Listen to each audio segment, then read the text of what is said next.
If a longer-term deal is not reached with China at the end of these 90 days, can the American people expect those tariffs to go back up to 145%? No, but they would go up substantially higher. Okay. And then You know, at 145, you're really decoupling because nobody's going to buy. But they can go, they got very high because of additional tariffs I applied during the course because of fentanyl and other things. But no, but they'd go substantially higher. And then on Qatar, Mr. President, I think you will have a deal, however. Okay, you're confident that there will be a deal. On Qatar, has Qatar asked for anything in exchange for that $400 million luxury jumbo jet? And how can the American people be so sure that they will not in the future? Well, I think what happens with the plane is that, you know, we're very disappointed that it's taking Boeing so long to build a new Air Force One. You know, we have an Air Force One that's 40 years old. And if you take a look at that compared to the new plane of the equivalent, you know, stature at the time, it's not even the same ballgame. You look at some of the Arab countries and the planes they have parked alongside of the United States of America plane, it's like from a different planet. And it's close to 40 years old, might be more than 40 years old now. And we, when I first came in, I signed an order to get it built. I took it over from the Obama administration. They had originally agreed. I got the price down much lower. And then when the election didn't exactly work out the way that it should have, a lot of work was not done on the plane because a lot of people didn't know. They made change orders that were so stupid, so ridiculous. And it ended up being a total mess, a real mess. And when I came back, I said, by the way, what's going on with the Boeings that are coming in? Well, sir, they're way behind. And they are. They're way behind. They were way behind. Another mess that I inherited from Biden. And it's going to be a while before we get them. And I think Qatar, who has really, we've helped them a lot over the years in terms of security and safety. I think they, and very, very nicely, and I have a lot of respect for the leadership and for the leader, Qatar. And I think they knew about it because they buy Boeings. They buy a lot of Boeings. And they knew about it. And they said, we would like to do something. And if we can get a 747 as a contribution to our Defense Department to use during a couple of years while they're building the other ones, I think that was a very nice gesture. Now, I could be a stupid person and say, oh, no, we don't want a free plane. We give free things out. We'll take one, too. And it helps us out because, again, we're talking about we have 40-year-old aircraft. The money we spend, the maintenance we spend on those planes to keep them tippy-top is astronomical. You wouldn't even believe it. So I think it's a great gesture from Qatar. I appreciate it very much. I would never be one to turn down that kind of an offer. I mean, I could be a stupid person and say, no, we don't want a free, very expensive airplane. But I thought it was a great gesture. And I think it was a gesture because of the fact that we have helped and continue to, we will continue to, all of those countries, Saudi Arabia, UAE, Qatar, and others, we keep them safe. If it wasn't for us, they probably wouldn't exist right now. And I think this was just a gesture of good faith. And I don't get it. Someday it'll be like Ronald Reagan. They decommission them. You know, they get to a certain age, they decommission them. It'll go to my library. They're talking about going to my library in years out. But I thought it was a great gesture. And it's something that was done by Ronald Reagan. They actually decommissioned the plane, and he put it in his library. And it actually has made the library, I think, a Boeing 707. It's actually made the library more successful. So it was good. Do you plan to use the plane after you leave office? No, I don't. No, it would go directly to the library after I leave office. I wouldn't be using it. No. Mr. President, on the hostage, you said that the release of the American hostage, Adam Alexander, is a step in good faith to end this war. Do you expect any progress and perhaps announcement on ceasefire during your trip to the Middle East? We hope that we're going to have other hostages released too, as you know. So when I met with the hostages 3 weeks ago that were there for quite a while, you remember the 10 people that came in, mostly young people. 1 or 2 were a little bit older. They were explaining the trials and tribulations. I mean, they went through hell. And I said, how many are there? They said 59. I said, that's a lot. I didn't realize, because we got a lot out. You know, we got a lot of hostages out, I think you will acknowledge. They said 59. But then they said, they followed that up by saying 59, of which 24 are living, the rest are dead.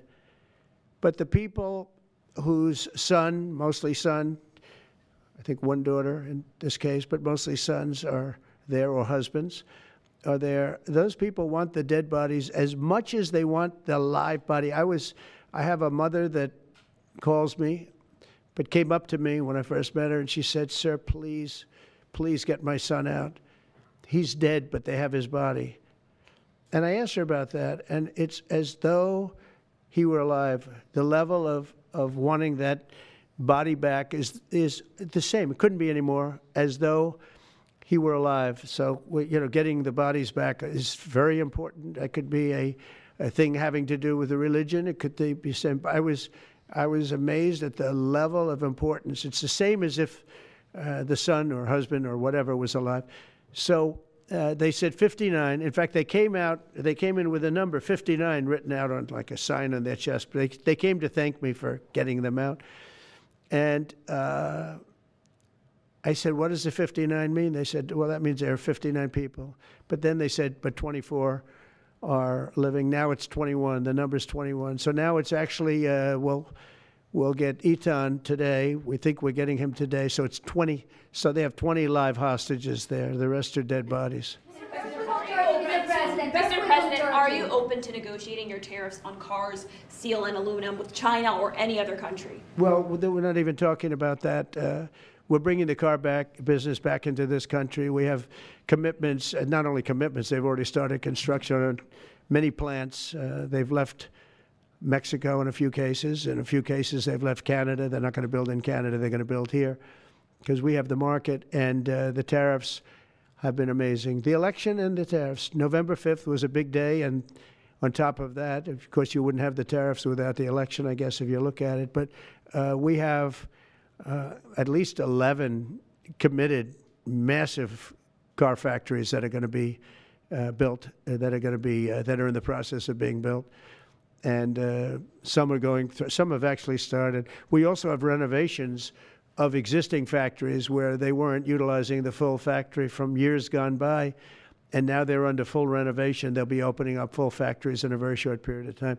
Our car industry is, I think we're going to have the #1 industry. If you look at Japan and these others, they do tremendously with cars, and they can do that too. If they want to sell cars in the United States, they're going to have to build factories in the United States, because I'm interested in cars for the United States. Now, one other thing is, in our tax bill, we're giving not only no tax on tips, no tax on Social Security, no tax on overtime, but also we're going to get a deduction for people that borrow money to buy a car if it's made in America.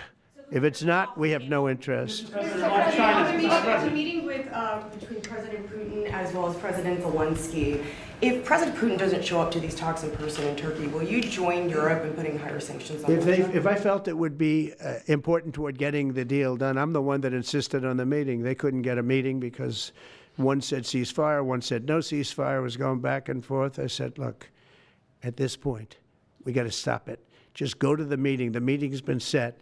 Go to the meeting on Thursday. And if I thought it would be helpful, I don't know where I'm going to be at that particular point. I'll be someplace in the Middle East, but I would fly there if I thought it would be helpful. Yeah, please. Back to refugees. I want to ask you about South African refugees. Dozens of Afrikaners who claim discrimination in their home country are heading to the United States, right, where your administration is going to welcome them as refugees. Now, this comes as you've halted virtually all refugee admissions for people fleeing famine and war from countries like Sudan and the Democratic Republic of Congo.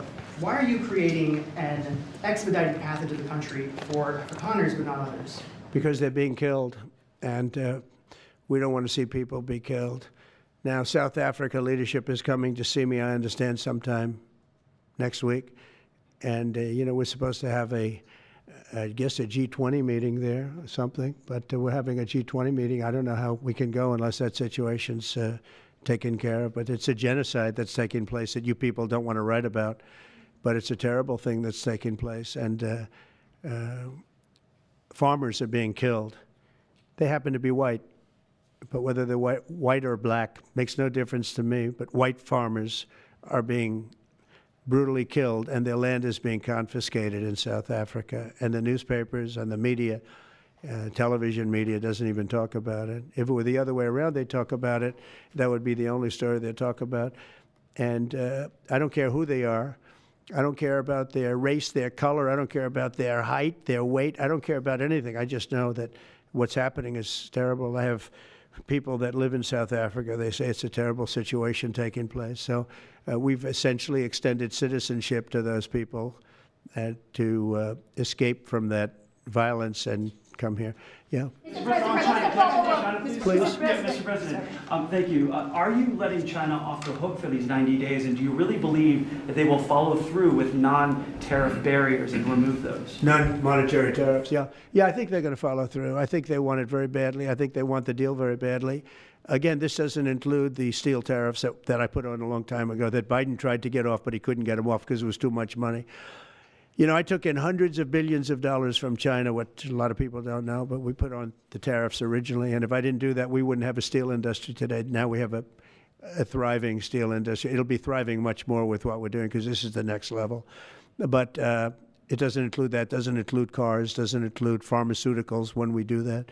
And the reason we're doing that will be to get them to come back in the country. You know, there are, again, I always say it because a lot of people forget, but if a company like Eli Lilly, which is making a massive investment in the United States right now. They're building many, many plants. They've already started like 7 of them, many plants, but they are not going to be tariffed. There's no tariff cost. So they're all doing that. They're all coming back to the United States. I mean, I'll tell you what, I hope I get the benefit of watching this because, as president, because, you know, it takes a little while to do this stuff. And we're doing it early in the administration. If you think of it, we have, I believe, if you look at the real total, it's over $10 trillion committed for plants and factories. Other administrations haven't had $1 trillion over a 4-year period, even over an 8-year period. We have over $10 trillion committed in one form or the other over 2 months. Give me a break. I'm here 3, but let's give me a break on the first month. We want to get acclimated. But, you know, but if you think about it, it's really 2 months. And so in 2 months, we have an investment already of over $10 trillion. And other presidents haven't had that done over a year, over 4 years in some cases. It's unprecedented. There's never been anything like it. It's a very exciting time in America. Thank you very much, everybody. Thank you. Mr. President, are you ready to impose sanctions on Russia if Putin doesn't agree with the 30-day ceasefire? I have a feeling they're going to agree. I do. I have a feeling. And we think other countries, no European countries, involved, Mr. President, in the negotiations. The budget bill negotiations are taking place. Who in your administration is in charge of that while you're gone? Is it Everybody. Bobby, from the standpoint of medical, this group behind me, I mean, I think it's the best group ever assembled. In terms of medical, I think you're going to see a tremendous cut. I don't think, I mean, I know you're going to see it in Medicaid and Medicare. That cut will be massive because drugs are 50–60% of the cost. So Medicaid costs are going down and Medicare costs are going down because of what we're doing today. And there's no, it's not like, oh, gee, well, maybe it won't happen. It's going to happen because the other countries have no choice. Now, the drug companies are going to have to say, listen, if you don't pay more, we're not going to give you the drug, and they're willing to do that. So that's it. They have to, we have to equalize. Mr. President, what is Mr. Price controls? Say it? How do you respond to the fact that this... It's not price control, no. What was, price control is before. If you want to talk about, price control is what they were doing. They were making us pay. They set a price, and they said, here's what we're going to pay. And anything else, charge America. Because at that time, they had a very stupid president, and it really went crazy during the last 4 years. And remember this, the Democrats are the ones that allowed this to happen. They were the ones that were the protector of this pricing system. And I think it's going to be very hard. You'll have to ask Democrats, are they going to vote against the one great, big, beautiful deal that's being negotiated now, tax cuts, etc. When now on top of the tax cuts and regulation cuts, all the things, now you're going to say that the price of your medicine is going down by 60, 70, 80%. You're going to vote against it? I think a lot of Democrats are going to be forced to do something that their leaders are going to beg them not to do, and that's vote for the bill. I don't see how they can vote against it. How can they vote against it when drug prices, drugs and pharmaceuticals are going to be down 70, 80%? It's going to be very interesting. Mr. President, what do you say to people who view that luxury jet as a personal gift to you? Why not leave it behind? You're ABC fake news, right? Why not It's only ABC. Well, a few of you would. Let me tell you, you should be embarrassed asking that question. They're giving us a free jet.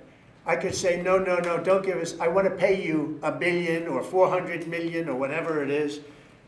Or I could say, thank you very much. You know, there was an old golfer named Sam Snead. Did you ever hear of him? He won 82 tournaments. He was a great golfer. And he had a motto: when they give you a putt, you say, thank you very much. You pick up your ball and you walk to the next hole. A lot of people are stupid. They say, no, no, I insist on putting it. And then they putt it and they miss it. And their partner gets angry at them. You know what? Remember that, Sam Snead. When they give you a putt, you pick it up and you walk to the next hole and you say, thank you very much. Respectfully, Mr. sir, President, as a in businessman, some people may Mr. look at this President. and say, have you ever been given a gift worth millions of dollars and then not received It's anything not a else? gift to me, it's a gift to the Department of Defense. Mis- And you should know better, because you've been embarrassed enough, and so has your network. Your network is a disaster. ABC is a disaster. Here is the bill. Bobby, come on over here. Now you're talking about trillions and trillions of dollars.